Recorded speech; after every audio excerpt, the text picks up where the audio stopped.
क्या आपके पास सही रियल एस्टेट एक्सपर्ट है? नमस्कार दोस्तों, मैं Amit Raut, real estate expert. आज हम बात करेंगे कि घर खरीदने या बेचने के लिए सही रियल एस्टेट एजेंट का होना क्यों जरूरी है। क्योंकि एक अच्छा रियल एस्टेट एजेंट खरीदार और विक्रेता के बीच में सही डील कराने में बड़ी भूमिका निभाता है। सही एजेंट आपके समय और पैसे दोनों को बचा सकता है। तो चलिए जानते हैं कि सही एजेंट कैसे चुने। सबसे पहले आपके एजेंट को उस इलाके का पूरा ज्ञान होना चाहिए जहां आप प्रॉपर्टी देख रहे हैं। इससे पता होना चाहिए कि उस इलाके में हाल ही में कौन सी प्रॉपर्टी बिक्री है और कितनी कीमत में बिकी है। आने वाले समय में वहां क्या नए प्रोजेक्ट या सुविधाएं बनने वाली है। आप अपने एजेंट से उस इलाके से जुड़े हर एक सवाल पूछ सकते हैं। यहाँ स्कूल या मॉल कितनी दूरी पे है, या यह प्रॉपर्टी की कीमत पिछले साल में कितना बढ़ा है। अगर वह यह सही जवाब दे पाए तो इसका मतलब है कि उसे उस इलाके की जानकारी है। नंबर 2, अपनी जांच पड़ताल जरूर करें। एक एजेंट पर पूरी तरह भरोसा करना सही नहीं है। खुद भी थोड़ी रिसर्च करना जरूरी है। इलाके में जाके वहां के निवासियों से बात करें।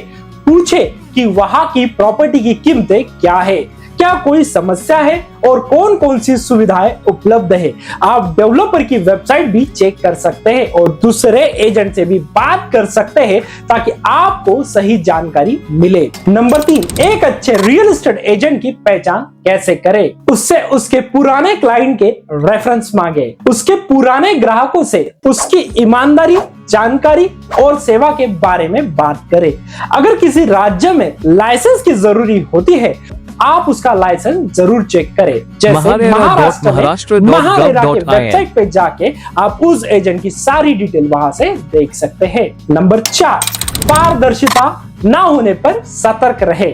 अगर एजेंट आपको जरूरी जानकारी देने में देरी कर रहा है या दस्तावेज यानी कि डॉक्यूमेंट को साझा नहीं कर पा रहा है तो सतर्क रहे। प्रॉपर्टी के ओनर की जानकारी, प्रॉपर्टी की डीड या निर्माण की गुणवत्ता से जुड़ी बातों को स्पष्ट करना जरूरी है। अगर एजेंट सवालों से बचता है तो डील को आप बहुत जल्दी फाइनल न करें। एक अच्छा एजेंट आपकी सभी शंकाओं का समाधान करेगा और खरीदार व विक्रेता की सीधी मुलाकात भी करवाएगा। नंबर 5, एजेंट की फीस।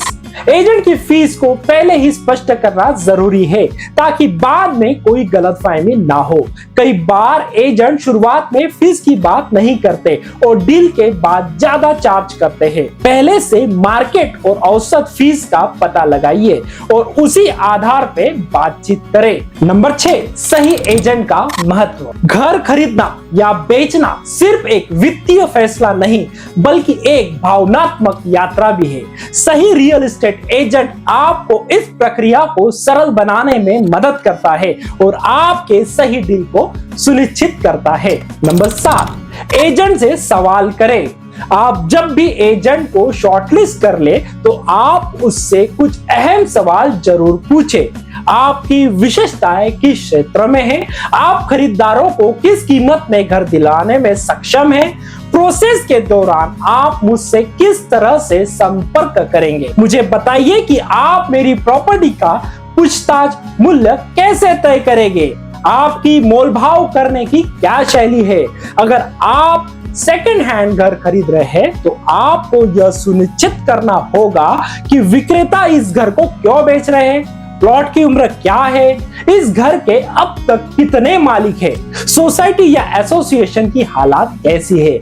जी हाँ, ये सारे सवाल करना बहुत ही इंपॉर्टेंट है। शॉर्टलिस्टिंग के बाद के सवाल। अगर आपने एक अच्छा एजेंट शॉर्टलिस्ट कर लेते हैं तो यह जानना जरूरी है कि भुगतान की शर्तें क्या है, एजेंट की कमीशन कितनी होगी, भुगतान की प्रक्रिया और समय क्या है, इसे संपर्क करना है और किस समय संपर्क किया जा सकता है।